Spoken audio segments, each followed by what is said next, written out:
1996's Dark Breed is a mongrel of a movie. Now, I can't say for certain that this film's directly stolen elements of other films, legally, but what I can say is that if it hasn't lifted elements from other films, it shares an eerie similarity to other sci-fi, action and horror movies from the last 3 to 4 decades. Why, even a crumulent individual like myself managed to spot references and plot themes from movies like The Quatermass Experiment, the Doctor Who serial Ambassadors of Death, Predator and Team America World Police. Okay, so that last one's taking the piss a bit, but you get the idea. It's a sci-fi cum action movie made on a low budget and released as part of those cheap compilation sets that I have way too many of that were bundled with DVD players to sell units in the 90s. And within the first 10 minutes of this film's running time, it's quite easy to see why this was the case. The film follows a special task force team as they're called out on a highly classified mission. A few months previously, a space shuttle was launched, and the crew encountered some difficulties. Radio silence followed. The shuttle, which suddenly reappears on global radars, re-entering Earth's atmosphere, then crash lands near a dockland. Immediately, one thing becomes worryingly clear. The astronauts are missing. It turns out that 5 of the crew have been infected by a parasitic alien race known as the Dark Breed. The Dark Breed are apparently somewhere between Gelth and facehuggers in terms of how they operate. But the gist of their workings are that they attach themselves to a human host, gestate within the host's body, slowly fusing with them, before taking over their body wholesale and finally evolving the aforementioned captured bodies into full-grown Dark Breed.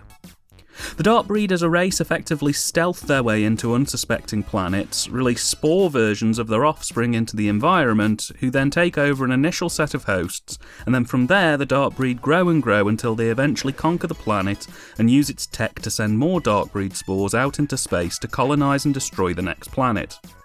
It's a stupid plan, but hey, at least they have a plan. It doesn't take long for the team to run into one of these astronauts, and they quickly realise that something isn't quite right. They're then brought up to speed by their director, Saxon, who definitely isn't evil, honest, that these are alien life forms that need to be studied, and then they're tasked with capturing at least one of the rampaging astronauts alive for study. The team, led by bad cop with a heart of gold Nick, begin their investigations and almost immediately discover that Saxon is in fact an evil baddie who purposefully infects the astronauts with the Dark Breed because capitalism. Saxon finds out that Nick knows he's a bad un almost as soon as Nick finds out this news, and he's instantly excommunicated and a hit's put on him to bring him into custody dead or alive. Oh, and also he teams up with a female doctor, who kind of pushes the plot around a little bit, but not really.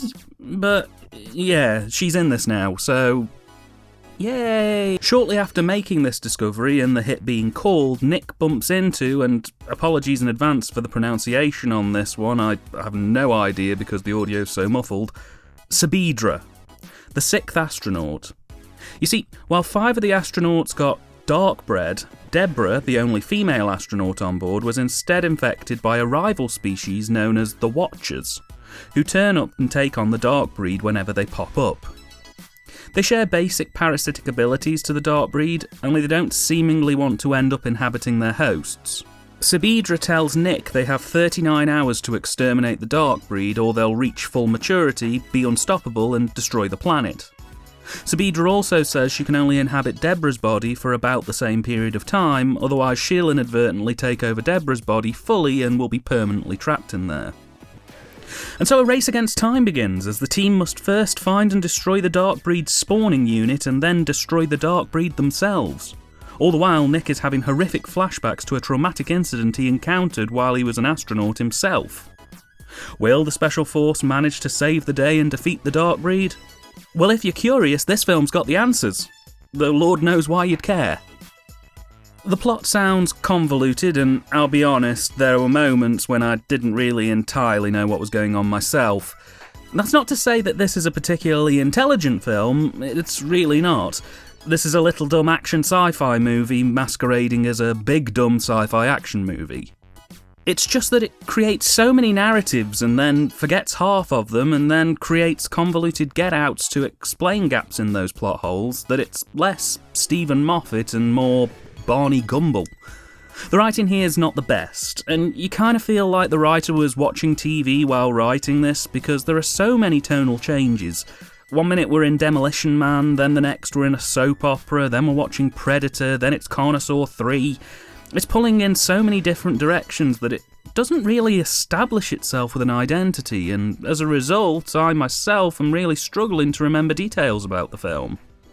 Because so much happens and it's all so very different from each other visually, it just sounds like a hodgepodged mess. Directing this feature is Richard Pepin. He seemingly is predominantly a horror and sci-fi director, and he's done some schlock in his time, let me tell you now. From Hologram Man to Cyber Tracker, he seems like a director whose sole output through the early to mid-90s was the kind of films that turn up on this show in these collections, which is never a good sign. The worst part? Do you want to know who the writer for this movie was? Richard Preston Jr. Do you want to know why that name should strike you with fear? This was the guy who brought us the 1999 Home Alone rip-off Little Heroes, the film that brought Man Fall Down Go Boom to the mainstream. Fuck, we're in trouble here. So the plot's like someone's put a Sunday dinner and a large Burger King meal in a blender and set it to puree. But Dan, I hear you cry, is the writing really that bad? Well, the dialogue's not terrible for this kind of movie. It's a bit overwritten if you ask me in terms of padding out scenes and over-explanation as to why things are the way they are. But given that this is a schlocky mockbuster sci-fi movie, the somewhat stale and overstated dialogue is kind of the vogue of the genre. It's how well it's performed, or rather, how unintentionally hilariously it's performed. That'll sell the picture. And in that regard, it's kinda disappointing. There's not really any bombastic performances here. Nick, played by Jack Scalia, is doing his best pre-Samuel L. Jackson Nick Fury impression here, and it's probably the best performance of the movie. Whereas Saxon's probably the most disappointing performance in all of this.